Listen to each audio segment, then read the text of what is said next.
नमस्कार, आप देख रहे हैं आरबीकेडी न्यूज। मैं हूं आपके साथ खुशबू अग्रवाल। बहुत कम ऐसा अवसर आता है जब हमें किसी ऐसी शख्सियत से रूबरू होने का मौका मिलता है जो देश की सेवा में अपना सर्वस्व समर्पित किए हुए हैं। और आज हमारे साथ एक ऐसी ही शख्सियत मौजूद है, उत्तम कुमार धुर्वे। उनसे चर्चा करते हैं और जानते हैं उनकी आर्मी लाइफ और उनकी निजी जिंदगी के बारे में कुछ ऐसे किस्से जो कि जिसके जानने के बाद देश की जनता भी गर्व महसूस करेगी। जय हिंद। सबसे पहले तो मैं आपको बहुत बहुत धन्यवाद करती हूँ पूरे देश की तरफ से, हमारे आरबीकेडी न्यूज की तरफ से। एक सलाम है आपको, आप अपना जीवन देश को समर्पित किए हुए हैं। सबसे पहले ये जानना चाहूंगी आपसे कि आपके मन में ख्याल कब से आया कि आपको आर्मी ज्वाइन करनी है? आज के इंटरव्यू के लिए सबसे पहले अपना बहुत बहुत धन्यवाद, आभार है। हिंदी में बोले से पहले मैं छत्तीसगढ़ी में बोलूँ, बाकी माँ बोले से पहले मैं दाई बोले सीखे छत्तीसगढ़ी में, तो मैं छत्तीसगढ़ी में बोलना चाहता हूँ। आर्मी में जाके शौक तो मेरा बचपन से रही है, बचपन से एक जुनून रही मोला, और बचपन से पढ़ाई वढ़ाई एक क्षेत्र में मेहनत करे मैं, और डायरेक्शन सही मिले। और अगर श्रेय अगर कोई जाते तो मोर माता पिता थे, और मोर टीचर जो है श्रीमती कल्पना मिश्रा मैम, जो कॉलेज में क्लास टीचर बोला जाता है। तो एक धन्यवाद, गुरु के जरिए ही आपको मौका मिला आर्मी तक जाने का, मार्ग प्रशस्त किया उन्होंने। आपकी पहली पोस्टिंग कहाँ है और अभी आप कहाँ पर हैं? पहली पोस्टिंग मोदी से आसाम में जैसे वहाँ से पोस्टिंग में सियाचिन ग्लेशियर लद्दाख में पोस्टेड हुआ। कैसे देखते हैं आप अपने असम से लेकर सियाचिन तक के सफर को? ये बात थोड़ा सा स्ट्रगल वाली बात है, और थोड़ा मेहनत में भी है। जैसे चलते हुए आसाम के माहौल कुछ अलग है, गर्मी बहुत है वहाँ पे। एक वहाँ से उठ के सियाचिन ग्लेशियर आना तो बॉडी क्लाइमेट के लिए बहुत दिक्कत है वहाँ के रहन सहन और यहाँ के रहन सहन में बहुत अंतर है। तो कभी आपके मन में ख्याल आया कि आप आर्मी में तो ज्वाइन किए हैं, लेकिन कभी आपने ये सोचा था कि आपको सियाचिन में भी सेवा करने का मौका मिलेगा? नहीं, ये तो कभी नहीं सोचा रहा मैं। ये मोर सौभाग्य है कि दुनिया के दूसरा नंबर के सबसे बड़ा ग्लेशियर जो सियाचिन ग्लेशियर है, सबसे बड़ा ग्लेशियर है दुनिया के दूसरा नंबर के, वहाँ मुझे सेवा दे के मौका मिली। मैं बहुत खुश हो गया कि ऐसे जगह जहाँ की आम आदमी के जाना मुश्किल है, वहाँ पे आर्मी के थ्रू मुझे जाए के मौका मिली। अब थल सेना की ट्रेनिंग जो होती है और जो सियाचिन की ट्रेनिंग होती है, उसमें कितना अंतर देखते हैं आप? बहुत डिफिकल्ट है, बहुत अंतर है। यहाँ पे मैदानी जो हम ट्रेनिंग करें, बेसिक ट्रेनिंग वो मैदानी एरिया में, मैदानी क्षेत्र में है ना। और वो जो सियाचिन ग्लेशियर की जो ट्रेनिंग है वो बर्फ में, यहाँ पे ऑक्सीजन लेवल बहुत कम है। बीपी के जहाँ प्रॉब्लम आते 12,000 फीट पे ट्रेनिंग करने पड़ते, 22 किलो वेट के साथ। तो 22,000 से 10,000 से उठ के सीधा 23,000 फीट पे जब चढ़ाई करना है, तो हर एक चीज़ वहाँ पे चैलेंज है अपना में। तो चैलेंज एक्सेप्ट करके वहाँ पे चढ़ना है हमने। तो आर्मी में आपके जो रहन सहन की प्रक्रिया है जो सियाचिन में है, वो कितनी अलग है? वहाँ पर खाने पीने की जो है, जैसे कि हमने सुनते आए कि सियाचिन में पानी भी पीना है तो आपको हर समय बर्फ को गिनाना पड़ता होगा, तो वैसे उसके बारे में आप साझा करें। ग्लेशियर के मतलब ही यही है कि वहाँ पे चारों तरफ बर्फ ही बर्फ है, पानी कहीं पे कुछ नहीं है। तो पानी भी पीना है तो बर्फ में गलाना है और फिर पानी बना के गर्म करके पीना है। सुबह उठना है, सबसे पहले यही करना है, पानी पीना है। ऑक्सीजन लेवल बहुत कम है, तो ऑक्सीजन मतलब पानी से मिलते हैं वहाँ पे, तो खाना कम पानी ज़्यादा पीना है वहाँ पे। ये सब प्रक्रिया है, धीरे धीरे जो चलते थे कंटिन्यू। जैसे कि अभी हम देख रहे हैं कि जो युवा है देश के, उनका आर्मी की तरफ रुझान बहुत कम होने लग रहा है, तो इस बारे में आप क्या कहना चाहेंगे? आर्मी के नाम भी काफी है देशभक्ति के, है ना। तो आज के जो युवा यही संदेश देना चाहता हूँ मैं, तो आर्मी ज्वाइन करना चाहिए। सबसे पहले बहुत अच्छा फील्ड है आर्मी के, तो वहाँ पे पैसा भी है, देशभक्ति भी है, और पूरा वर्ल्ड रोजगार भी है, सम्मान भी है वहाँ पे। तो देश सेवा करने के हमारे पास 3 रास्ते हैं, जल सेना, थल सेना और वायु सेना। तो आपने थल सेना को ही क्यों चुना? शुरू से बहुत सपना है इसके मैं ज्वाइन करूँ तो डिफेंस लाइन में सेलेक्ट करूँगा। तो एयरफोर्स में भी एग्जाम दिलाया मैंने, तो मैं कुछ टाइम में सेलेक्ट नहीं हो इसमें, तो आर्मी दोबारा फिर कोशिश करें, आर्मी सेलेक्ट हो गए तो वहाँ ज्वाइन करें। तो आपका आर्मी में अभी तक का कितने वर्षों का अनुभव रहा? अभी तक 7 साल कंप्लीट है, 8 वर्ष हो गए। तो अभी आप सियाचिन में 2 साल से पदस्थ हैं। 2 साल से। जैसे कि आपने बताया आप सियाचिन में पोस्टिंग है, तो हर एक जवान का एक सपना होता है कि वो अपने जीवन में एक न एक बार युद्ध का सामना तो जरूर करे। तो आपके मन में भी एक ख्याल आया ही होगा, तो आपने कितनी बार क्रॉस फायरिंग का सामना किया, दुश्मनों का सामना किया आपने? वो तो अनगिनत है जो सीज फायर कैसे जो सामना कर पड़े, जो जब फायरिंग हुआ है तो सामना भी डट के देना है, वो तोड़ जवाब देने से पाकिस्तान है ना। तो स्टार्टिंग में तो लगा कि मन में थोड़ा झिझक टाइप से रहा था, ऐसे फायरिंग हुई तो कैसे कर रहे, और जब रियलिटी में जब हुई तो सोचना कुछ नहीं से हम नहीं, हाँ। बंदूक बोल रहे वक्त पे। मन में कभी ऐसा कुछ विचार आया, आपको डर लगा कि ट्रेनिंग के दौरान कि मैं यहाँ पर सियाचिन में आया हूँ, या कभी कुछ ऐसा लगा कि मुझे नहीं करना चाहिए था, ट्रेनिंग को बीच में छोड़ देना चाहिए, वापस लौट जाना चाहिए, ऐसा कुछ मन में आया आपकी ट्रेनिंग के दौरान? ऐसा कोई मन में डिमोरलाइज वाले बात कभी नहीं। जो ट्रेनर हमारे सीनियर जो इतना मोरल अप करके रखा है हमारा कि कहीं भी नर्वस फील नहीं होने, जाना है मतलब जाना है, करना है तो करना है, चाहे कुछ भी हो जाए। 8 साल का आपका आर्मी का अभी तक का सफर रहा है, तो अभी तक के सफर में कई ऐसे किस्से हुए होंगे आपकी जिंदगी के, दोस्तों के साथ आर्मी से जुड़ा हुआ, तो किस्सा आप हमारे साथ साझा करेंगे? अच्छा, अभी मैं आपका सियाचिन ग्लेशियर की बात बताना चाहता हूँ, जो 8 दिसंबर 2020 के वरिस मोर साथ हम जब पेट्रोलिंग में जा रहे हैं तो बर्फ स्लाइडिंग हो गया तो दब गए हम हैं। हाँ। तो लगेज की खत्म हो गया था, दब गए, लेकिन एक्टिव इतना रही वहाँ पे जो लड़का हमारा साथी बना 1 घंटा के अंतर्गत हमारा बाहर निकाल दिया। तो वहाँ पे यूनिटी देखने को मिलती है फौज के अंदर, आपका भाईचारा, एकता, सब कुछ देखने मिली जाती है वहाँ पे। अपना थोड़ा सा भी अगर खरोच आते हैं तो हाल चाल है जो भी है वहाँ पे आपके इलाज करे जाइए, सब कुछ माँ बाप जैसे केयर करते हैं वहाँ पे जो सीनियर है ना, कहीं भी कोई भी दिक्कत आने लगे। जैसे कि हम लोग कहते हैं कि छत्तीसगढ़ या सबले बढ़िया, तो जो छत्तीसगढ़ के निवासी है चाहे कहूँ भी चले जाए, चाहे सेना में जाए, चाहे काम काज करे बच जाए, सब जगह वो अपन छत्तीसगढ़ी ताकत तो दिखा दीजिए। तो आप जैसे कि सेना में गए रहे हो, वहाँ जाने के बाद आप स्पेक्टेबल एक भारतीय हो, तो जैसे कभी मौका मिलते मनोरंजन के साथी दोस्त लोग के साथ, तो कभी वहाँ आपने अपनी छत्तीसगढ़ी कला का प्रदर्शन किया, कुछ छत्तीसगढ़ी उन्हें बताई पढ़ाई? जी बिल्कुल, मैं छत्तीसगढ़ी गाना सुनने के बहुत शौकीन हूँ।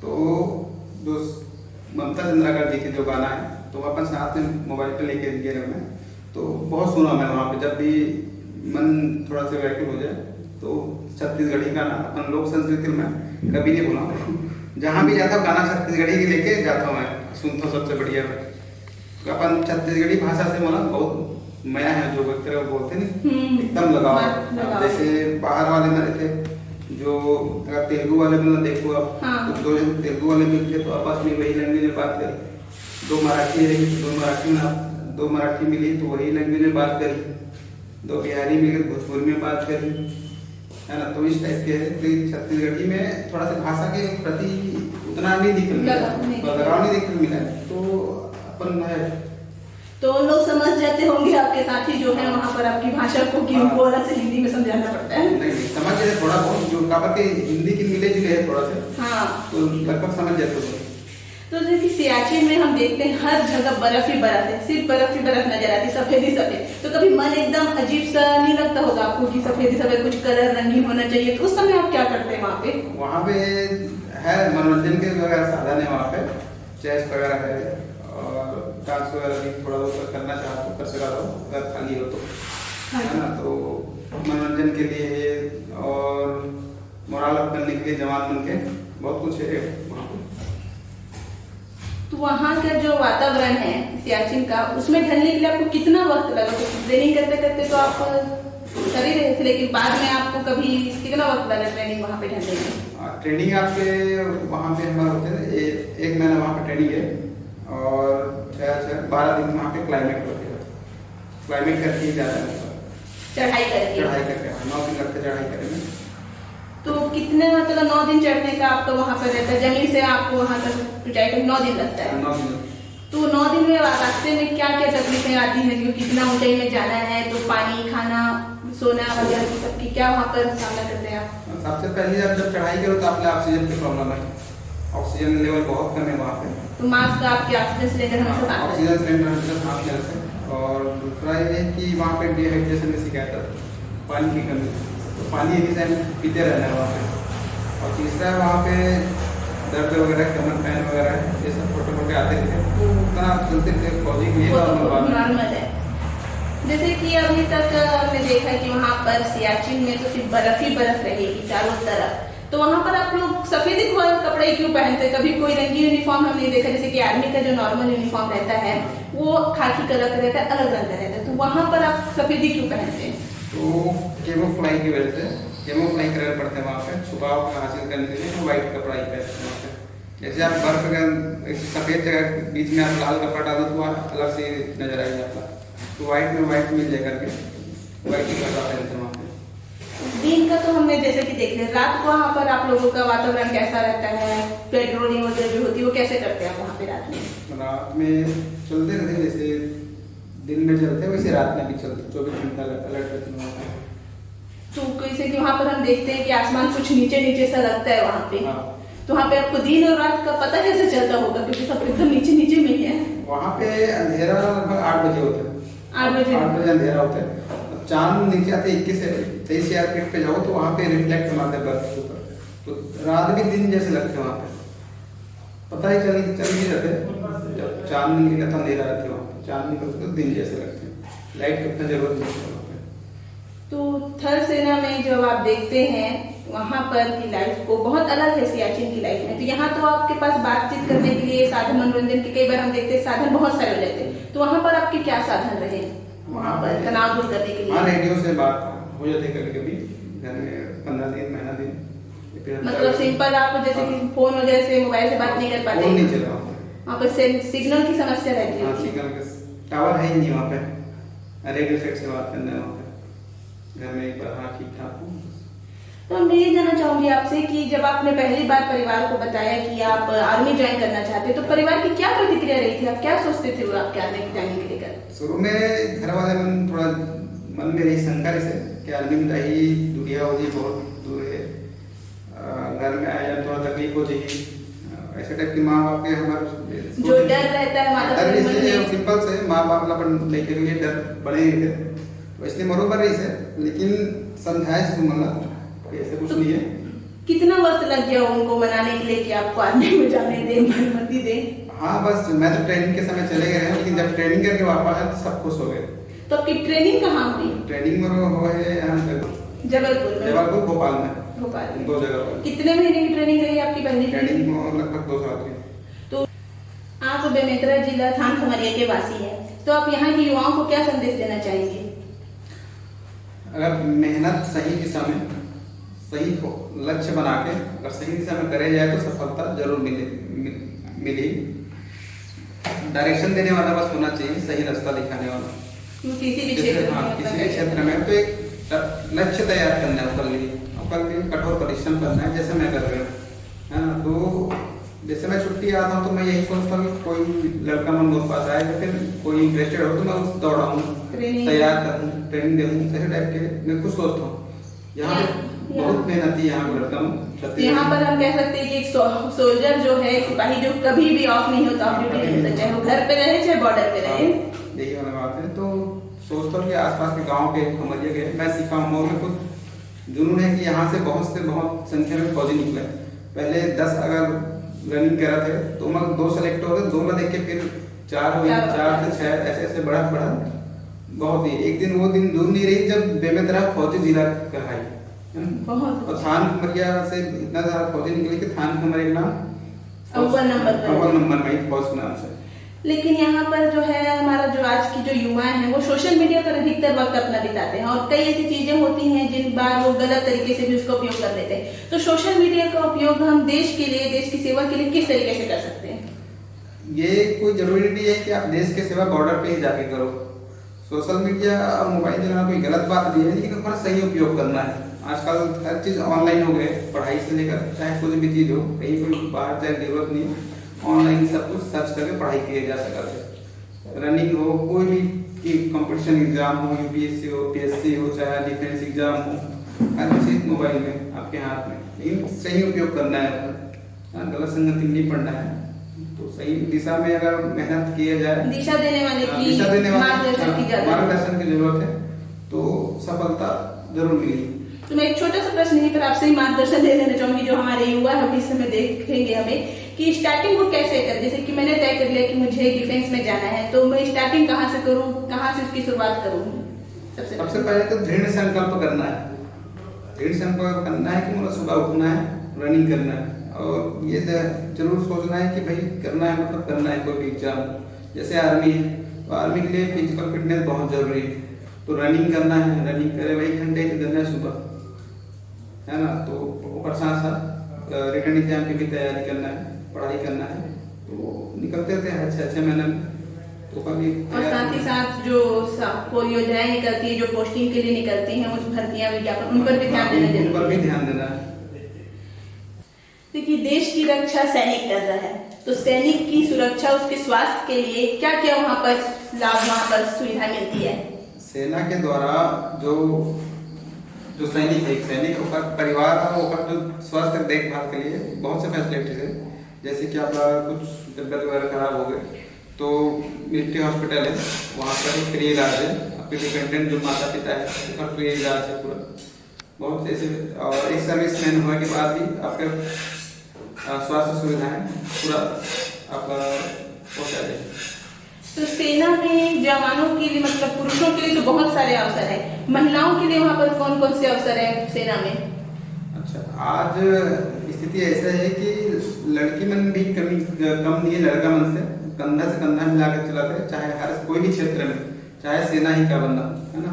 तो आर्मी में भी लड़की मन के एंट्री आज शुरू हो गए, है ना। तो कुछ ऐसे विभाग है जहाँ पे लड़की मन ज्वाइन कर सकते हैं, जैसे नर्सिंग है, MNS के भर्ती देख सकते हैं, और CMP है, सेना मिलिट्री पुलिस है, तो वहाँ पे ज्वाइन कर सकते हैं। जैसे कि अगर कोई इंजीनियरिंग करने का उसका सपना है, साथ ही साथ वो सेना में भी जाना चाहता है, तो वो किस तरह से वहाँ पर जा सकता है? जा सकते हैं। सेना की जो उपकरण होते हैं उनकी भी कभी कभी मरम्मत वगैरह करनी होती है, तो वहाँ पर वो इंजीनियर के रूप में भी जा सकते हैं। आप आर्मी से हैं, आप अपने आप तो एकदम अंदर महसूस करते हैं, लेकिन जब आप लोगों से मिलते हैं और उन्हें आप पता चलता है कि आप आर्मी से हैं, आप बताते हैं कि मैं आर्मी में हूँ, तो उनकी क्या प्रतिक्रिया रहती है आपको लेकर? बहुत रिस्पेक्ट देते हैं आर्मी वाले। जो मुलाकात करता हूँ ना, जानते हैं हम कि आर्मी के हैं, बहुत दिल से रिस्पेक्ट देते हैं। जब मैं जाता हूँ ना कहीं कोई गाँव, सुनते कि फौजी आए करके, तो दिल करते रहते हैं। कोई ऐसा वाकया आप बताना चाहेंगे जब आप अवकाश पर घर आए और आपका ऐसा सम्मान हुआ, ऐसा कोई वाकया? हाँ, थान खमरिया में ऐसे सम्मान बहुत करते, बहुत दिल खुश रहते हैं। यहाँ का आदमी बहुत गर्व महसूस करते हैं कि मैं थान खमरिया के बेटा रहा हूँ। जब भी कोई भी आता, कोई भी ऐसे कार्यक्रम होते, हमेशा हम बुलाए जाते हैं, आमंत्रित करते। और धन्यवाद देना चाहता हूँ मैं शिव भैया का, जो ऐसा कोई भी कार्यक्रम है, एक जंग छेड़ रखे है बेचारा अपन घर के सामने, कि जब भी वो राष्ट्रीय पर्व मनाते हैं, चाहे वो 15 अगस्त हो या 26 जनवरी, तिरंगा वो फहराई एक जवान के माता पिता से, या फिर जवान जब छुट्टी पे आए तो जवान से ही वो फहराते। बहुत अच्छा नेकी काम करा था। तो एक तरीके से हम कह सकते हैं कि एक देश सेवा वो भी कर रहे हैं, क्योंकि जो आर्मी में तो लोग जाते हैं उनका सम्मान तो बहुत होता है, लेकिन जो आर्मी के परिवार है, एक समय के बाद लोग उनको धीरे धीरे भूलने लगते हैं। तो शिव भैया हैं, जो शिव कैरियर हैं, वो एक बहुत अच्छा नेक काम कर रहे हैं कि लोगों के मन में जो आर्मी का परिवार के प्रति भी सम्मान उतना ही बना रहे, क्योंकि उन्होंने अपना बेटा देश को दिया हुआ है, अपना बेटा देश को समर्पित किया हुआ है। कॉलेज में अभी से शिव भैया, मैं कॉलेज के समय से जा रहा था, कॉलेज में मोर सीनियर भी से, और शुरू से देखा तो स्कूल लाइफ से होगा, सामाजिक कार्य है, चाहे देश वाले काम है, हमेशा बढ़ चढ़ के हिस्सा ले। और आज भी वही वाला प्रवृत्ति है भैया के अंदर, कि जब भी कोई सेना के जवान रिस्पेक्टेड पर्सन है, और जिन सम्मान मिलना चाहिए, हमेशा वो सम्मान करते हैं। और जब भी मैं छुट्टी आता हूँ तो हमेशा मुझसे मिले बराई घर में, फिर मैं जाता हूँ मिले बराई के पास। तो अभी तक हमने जाना एक सिपाही उत्तम को, अब हम जानेंगे खाली उत्तम धुर्वे को। तो उत्तम जी, मैं सबसे पहले ये जानना चाहूंगी कि आपकी स्कूलिंग कहाँ से हुई?